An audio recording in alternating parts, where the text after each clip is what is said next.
Vitória de uns, derrota de outros ou empate daquela outra seleção. Esta quarta-feira é o dia em que Portugal fecha a fase de grupos do Euro 2024 e em que finalmente vai acabar a dança das cadeiras para sabermos quais são as seleções que terminam nos 4 melhores terceiros lugares.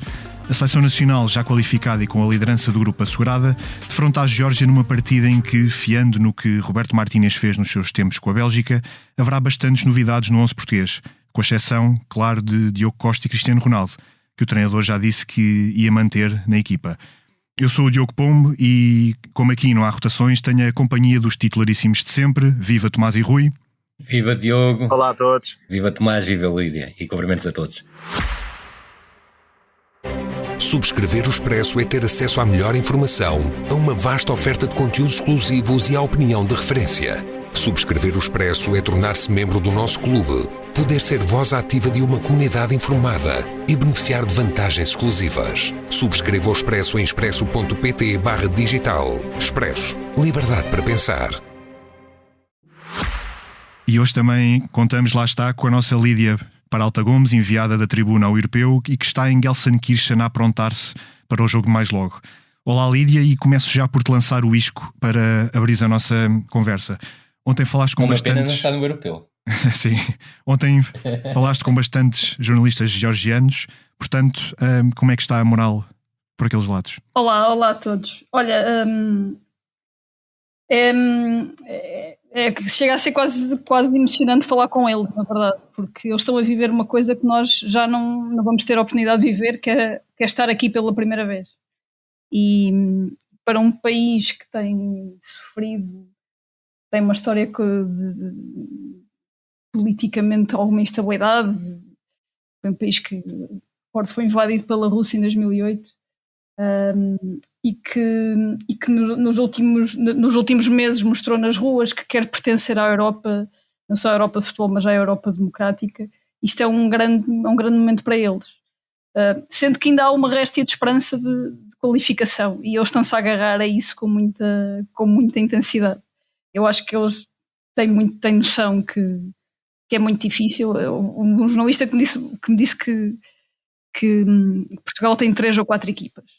Mesmo que mude toda a equipa, será sempre uma equipa muito forte, e é verdade que a valia da Geórgia, mas eles estão-se a agarrar muito à questão da motivação, que é, eles estão mais motivados que nós.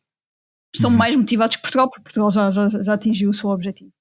E essa é a esperança deles, é o sonho, é a motivação, é eles irem para o campo e até ao final vão tentar agarrar-se a essa esperança que é difícil, mas que ainda existe a qualificação. Tomás, mas nós, por outro lado, vamos jogar com motivação, em princípio, de muitos jogadores com poucos minutos, e isso também, às vezes, importa muito, não é? Sim, porque são jogadores que querem naturalmente agarrar o lugar, embora Roberto Martínez não tenha um 11 fechado, e isso abre logo o leque de jogadores que podem ser titulares nos oitavos de final, mas há certamente nomes que têm algo a provar. Um deles é Francisco Conceição, para vermos como se destaca ou não depois daquele gol marcado contra a Chequia.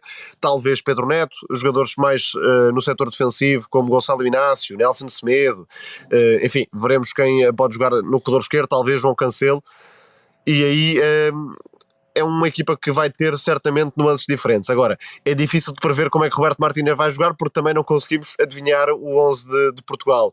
Certo é que não seria bom que houvesse uma quebra exibicional depois do que foi feito contra a Turquia e até contra a Chequia, de certa forma, em termos de planeamento, em termos de segurança no jogo. E esse desafio é o desafio de Portugal. Claro que é essencial vencer, porque a Geórgia, por mais motivação, por mais solidariedade que tenha, está muito longe de Portugal, e acima de tudo preparar a partida que vem a seguir, porque quer a Hungria, quer a Eslovénia não vão dar muita diferença em relação a este jogo. Para mim a Eslovénia é a melhor equipa, tem um bloco muito sólido em 4-4-2, mas a Geórgia, com uma linha de 5, certamente não vai pressionar muito alto, também vai oferecer algo a Portugal em termos de trabalho de ataque posicional, e isso pode ser levado para o jogo seguinte. Rui, ontem ouvimos o Roberto Martínez justificar a titularidade do Ronaldo com ele continuar no ritmo competitivo. Mas essa razão, esse motivo também não poderia servir para os outros jogadores? Completamente, Diogo. Estou completamente de acordo contigo.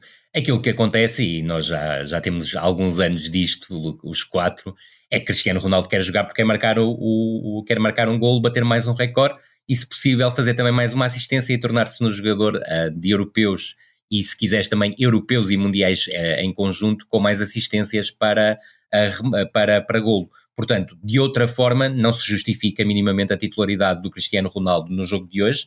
Acho que seria bem mais interessante, em termos de seleção, preparar o Gonçalo Ramos e dar-lhe minutos de competição como titular para um caso de oitavos de final ou quartos de final da nossa seleção, em que seja preciso utilizar um segundo avançado, mas muito sinceramente eu acredito que a seleção vai regressar ao 3-4-3, Diogo Costa na baliza, António Silva, Danilo e Gonçalo Inácio, portanto dar minutos aos jogadores que têm menos minutos até agora. Corredor direito, Nelson Semedo. Corredor esquerdo, tenho a minha dúvida, ou seja, Pedro Neto provavelmente, se for com esse sistema, lá está. Exatamente, a minha aposta seria Pedro Neto. É possível que surja o Diogo Dalot, mas eu acho que a melhor opção seria o Pedro Neto. Depois meio campo com o João Neves e o Rubén Neves, e o tridente da frente com o Francisco Conceição, que faz todo sentido independentemente de ter o cartão amarelo, porque será ele muitas vezes o principal municiador do Cristiano Ronaldo, nomeadamente nos cruzamentos das meias, que eu acho que é muito importante para a seleção. O Cristiano, obviamente, como referência ofensiva, e o João Félix a ter aqui um teste de fogo, do meu ponto de vista, porque tem 0 minutos na competição, e é importante perceber essa questão. E aí, porque é um ficaria de fora de Diogo Jota, por exemplo. Certíssimo. Além de Gonçalo Ramos, que enfim, já se sabia.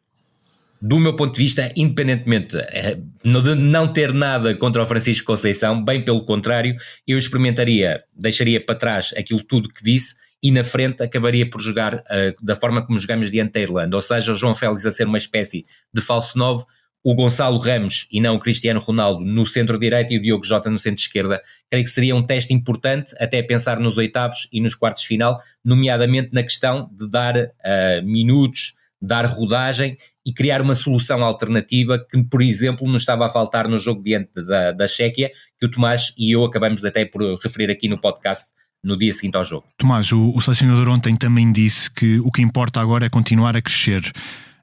E pronto, e todos admitimos e sabemos que uma equipa e que um plantel também cresce quando todos se sentem importantes, mas como é que uma equipa que tem um 11 base titular cresce se houver uma rotação de 7, 8 ou 9 jogadores novos? Parece-me que há 2 objetivos diretos para este jogo, além da vitória, que enfim é um objetivo de qualquer jogo, que é fazer um segundo jogo consecutivo sem sofrer golos, porque Portugal teve uma série bastante negativa a sofrer golos, e esse é um objetivo de consolidação da equipa e da segurança defensiva, e ganhar os jogadores para a causa, e com ganhar os jogadores para a causa é perceber em que estado estarão os jogadores como João Neves, João Félix, Francisco Conceição, Inácio e António Silva, enfim, a segunda linha do plantel, que resposta vai dar, e a partir daí que os jogadores podem ser úteis para abraçar a fase eliminar. Penso que estes são os 2 objetivos diretos para este jogo contra uma Geórgia que, não sendo muito talentosa, tem alguns jogadores, Kosciuszko, Kvaratskhelia, Mikhail Tadze, por exemplo, e acima de tudo vai ter muita alma no jogo, e se Portugal adormecer pode passar dificuldades. É o jogo da vida da Geórgia. Eu estou completamente de acordo com o Tomás, acrescentaria um terceiro ponto. Isto conhecendo, obviamente, Roberto Martínez. Ele vai querer, no fundo, gerir o balneário. Ou seja, como é natural, ao terceiro jogo, há jogadores que estão insatisfeitos porque estão a jogar muito pouco. Portanto, ao dar competição a estes jogadores, e isto vai claramente ao encontro daquilo que o Tomás disse, a ganhar opções para os oitavos de final e os quartos de final. E há um aspecto que me parece importante referir em relação aos jogos anteriores, é que quer com a Chequia, principalmente com a Chequia, mas depois também com a Turquia, as substituições do Roberto Martínez não foram claramente no sentido de ganhar mais opções. Portanto, este terceiro jogo é muito importante nesse sentido. E creio que há um aspecto, e esse aspecto é absolutamente crucial, e fica provado com a titularidade do Cristiano Ronaldo. A Diogo Costa, deixa-me dizer, para mim era inquestionável. Isto porque, olhando para o passado, tal como dizias e muito bem, Diogo, olhando para aquilo que foi a Bélgica no Mundial 2018 e no Europeu de 2020, ele tinha 2 vitórias nessas competições. No terceiro jogo, que acaba por vencer, faz rotação de novos jogadores, e o guarda-redes nunca foi poupado. O nosso Francisco Martins tem precisamente hoje um artigo na Tribuna sobre isso, sobre o passado de Roberto Martínez e o que é que ele fez em ocasiões semelhantes anteriores. Lídia, antes de irmos à Hungria e à Eslovénia, que são os possíveis adversários de Portugal nos oitavos, e com toda esta ansiedade e nervosismo das seleções andarem a fazer contas com o que lhes é suficiente para ficarem entre os melhores terceiros, os amarelos, os golos marcados, confronto direto e isso tudo. E apesar de não falares, que eu saiba, georgiano, notaste muita ansiedade nos jornalistas da Geórgia sobre esta hipótese, porque eles ainda têm possibilidades de ir aos oitavos. Sim, eu senti essencialmente que eles acham que não vão passar. Eles têm o sonho, têm essa esperança ainda, mas é uma esperança muito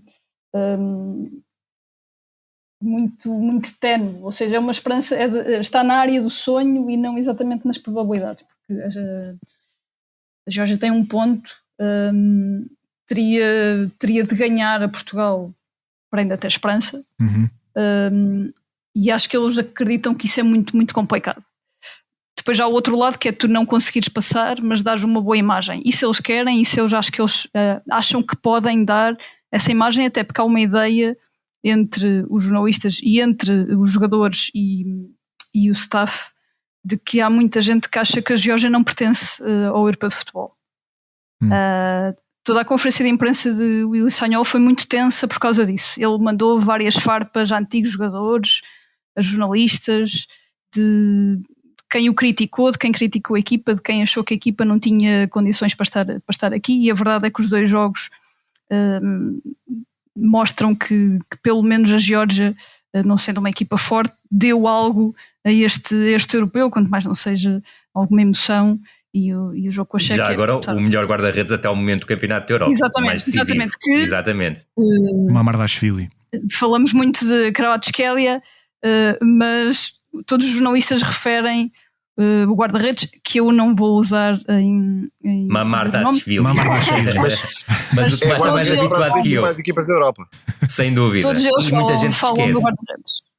E acho que é esse lado de coração, de alma, que para eles vai ser muito importante, mesmo que a equipa perca, mas eles têm esperança, eles falam muito, pode ser que dê um empate, que não lhes valia de nada, mas acho que seria um bom cartão de visita para uma Geórgia que quer continuar a estar nestes palcos. Só para reforçar a tua ideia, Lídia, a questão da Geórgia, e percebo também essa desconfiança por parte dos jornalistas georgianos, vai muito ao encontro daquilo que foi Portugal pós-Saltilho, ou seja, não no momento imediato, mas quando retornam os jogadores, que era a nossa dependência do Paulo Futre.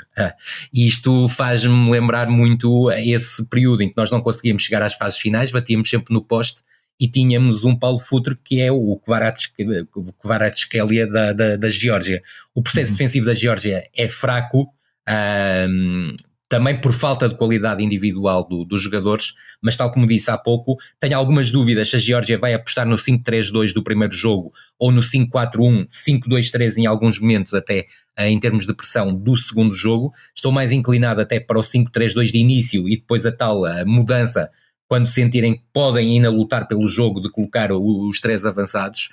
Agora, aquilo que me parece é que Portugal é claramente superior, mesmo com a segunda linha, mas é o jogo da vida da Geórgia, e isso nós temos que respeitar e perceber que, mesmo com um processo defensivo com debilidades, o guarda-redes tem feito fazer esquecer, sobretudo, o problema que existe entre central direito e lateral direito, que muitas vezes é um buraco, seja em situações de 1 contra 1, seja em situações de finalização ao segundo posto. Nós no episódio da manhã teremos mais tempo e certezas para falar do adversário que Portugal enfrentará nos oitavos de final, mas antes de Portugal jogar contra a Geórgia, Tomás e Rui, o que eu vos queria perguntar é qual destes adversários é que vocês achariam mais acessível para a fortuna da seleção nacional?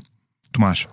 Sinceramente, e pelo que a Eslovénia tem feito, parece-me a melhor equipa e um adversário que poderia ser um osso duro de roer para Portugal, sendo certo, claro, que Portugal será sempre favorito, seja a Hungria, seja a Eslovénia. Agora, parece-me que a Hungria tem mais fragilidades nesta competição do que propriamente a Eslovénia, que tem um bloco muito sólido, permite poucas oportunidades, está a ter uma das duplas de centrais em destaque na competição, com Drkujic e Biol, tem alguns jogadores de qualidade extra, claro, muito longe da seleção portuguesa, mas Elznik, os 2 pontas de lança, particularmente Seško, mais do que Sporar, têm alguma qualidade. E nesse sentido, parece-me que a confiança da Eslovénia, o facto de estar a conseguir um feito histórico, que é a presença na fase eliminar de uma grande competição pela primeira vez, poderia dificultar um pouco a vida a Portugal, mais do que a Hungria, que, por exemplo, contra a Escócia fez um jogo bastante pobre e não tem apresentado grande coisa neste europeu. Portanto, 2 seleções ao alcance, completamente, mas a evitar, diria que a Eslovénia seria mais a evitar do que a Hungria. Totalmente de acordo com o Tomás, acho que há uma diferença grande entre a Hungria e a Eslovénia. Portugal será sempre favorito, mas temo que o excesso de favoritismo possa trair, por exemplo, contra uma seleção como a Eslovénia. Não que Portugal não vá vencer o jogo. Portugal já perdeu com a Eslovénia, só para recordar. Exatamente, e é bom recordar esse particular de março. Até porque mostrou tudo aquilo que a Eslovénia pode explorar na seleção nacional. No entanto, Portugal é amplamente favorito em qualquer uma das circunstâncias. Creio que terá mais problemas diante da Eslovénia, porque a Eslovénia é uma equipa... reparem, o Tomás estava a tocar nesse ponto, e mesmo ontem contra uma Inglaterra completamente desinspirada, a equipa da Eslovénia praticamente não permitiu oportunidades de golo até ao Southgate mexer na equipa, principalmente fazendo entrar o Palmer, porque acho que já era mais do que tempo para isso acontecer. O jogo da Inglaterra ontem é absolutamente paupérrimo, mas não vamos tirar valor àquilo que a Eslovénia fez no jogo, ou seja, a Eslovénia impediu que a Inglaterra se aproximasse de zonas de finalização com perigo, e sobretudo é uma equipa muito perigosa do ponto de vista ofensivo, com a entrega do Sporar, que é uma entrega maiúscula, que trabalhou muito ontem do ponto de vista defensivo a não deixar a bola entrar no Rice, e esse ponto foi muito interessante do jogo de ontem, foi das poucas coisas interessantes do jogo de ontem, diga-se, por culpa da Inglaterra aí. E depois tem o Seško, que é um avançado perigosíssimo e que ontem esteve muito perto de fazer aquilo que me parecia justo, que era a Eslovénia ganhar o jogo. Para fazermos um resumo das contas que esperam Portugal por causa do seu adversário dos oitavos, Portugal enfrenta a Hungria caso vença a Geórgia e a Chequia não ganha a Turquia. Se os checos vencerem os turcos ou Portugal perder frente aos georgianos, aí o adversário será a Eslovénia. E com este resumo ficamos por aqui no episódio de hoje. A sonoplastia é do João Luís Amorim. Nós amanhã cá estaremos para embrulharmos a fase de grupos de Portugal e todas as outras seleções, e também antevermos um embate para os oitavos. Obrigado a todos por nos ouvirem. Um abraço e até já. Grande abraço a todos, e Tomás e Lídia, tudo a correr bem. Um abraço. Obrigado, um abraço.